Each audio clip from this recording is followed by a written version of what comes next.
नमस्कार।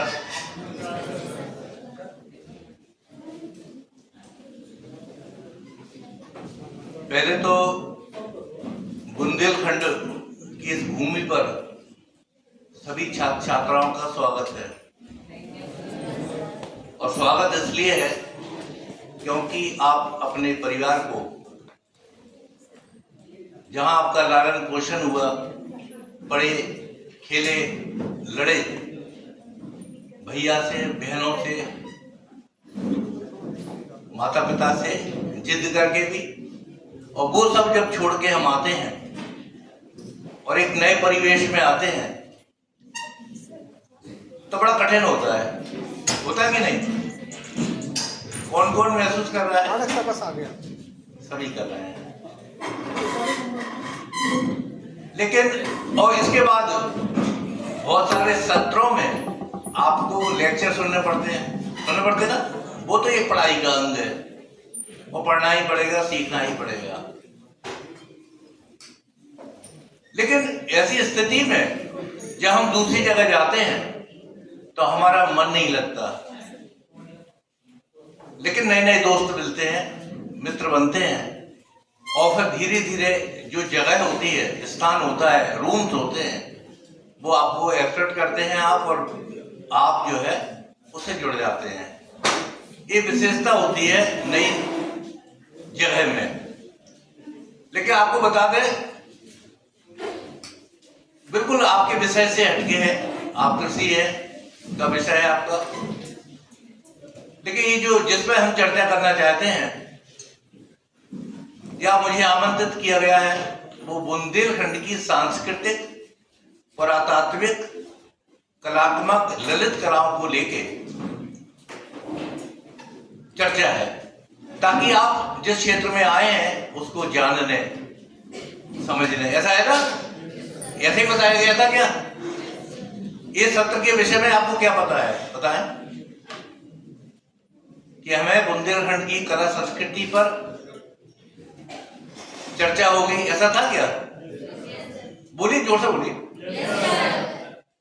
आज हमारे बीच में बुंदेलखंड के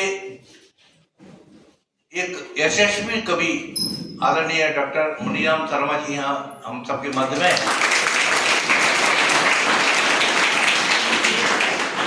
डॉक्टर मुनी जी जो अभी पास होंगे व्यवस्था में, आदरणीय डॉक्टर मिश्रा, पूरे नाम मुझे याद नहीं, सुकन्या मिश्रा, डॉक्टर सुकन्या मिश्रा, मैं उनको प्रणाम करता हूँ। वो ऐसी जगह से है जहाँ वीरभूमि है, बंगाल, वेस्ट बंगाल वीरभूमि। बंगाल से और भी होंगे, साथी होंगे ना। लेकिन जब हम बुंदेलखंड की बात करेंगे तो बुंदेलखंड भी हमारा धर्म, संस्कृति, वीरता, शौर्य से पूर्ण है। अच्छा ये बताओ, जब हम इतिहास की बात करें तो दो प्रकार होते हैं, लेक्चर दो प्रकार के होते हैं। एक तो इतिहास के लेक्चर में सबसे ज्यादा बोरियत होती है, जहां विद्वान लोग लेक्चर सेमिनार में जाते हैं तब वहां वही इतिहास की जो आपके कोट करते हैं सन वगैरह, कि सन में लड़ाई हुई, और फिर कुछ लोग सोने लगते हैं। वो आजकल एक बढ़िया चीज मिल गई है, मोबाइल मिल गया तो उसमें बातचीत करने लगते हैं, ठीक है। लेकिन हम ये सोच रहे हैं इसको मजेदार बनाया है लेक्चर को। बताइए, मजेदार हो कि कठिन हो? करेक्ट। और भी आ रहे हैं,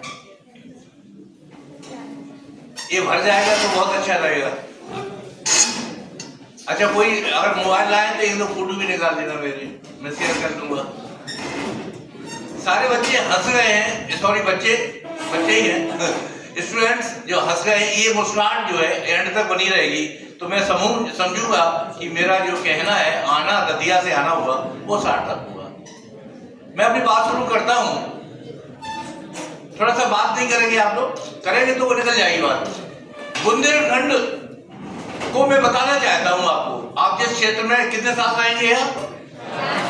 4 साल रहेंगे, और 4 साल में जब मैं चर्चा करूंगा तो आपको ऐसा लगेगा कि हमको ये चीज देखना चाहिए कि नहीं।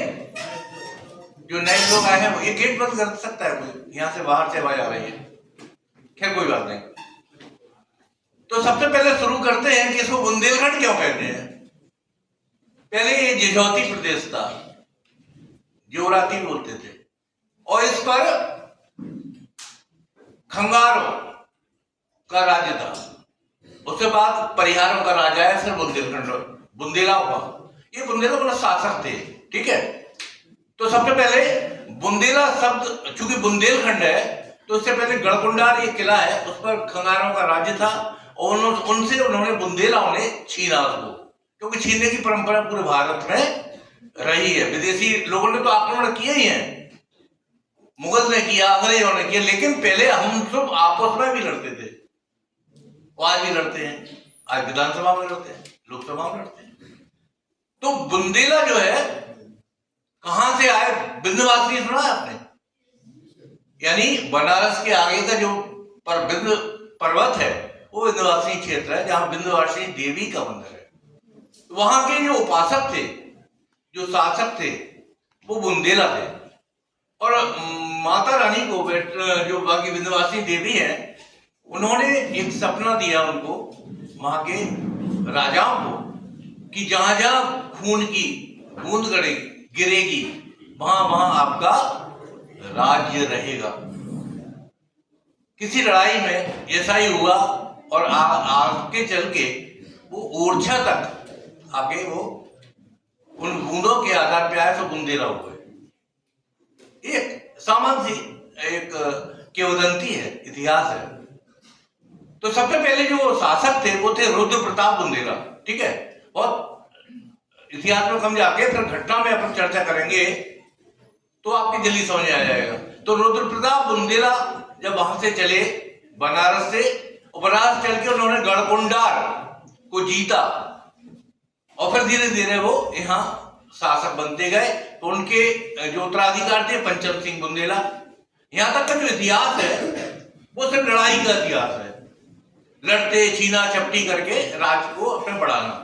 परंतु जो बुंदेलखंड की जो पहचान है वो कहां से है, वो है राजा मधुकर साय से।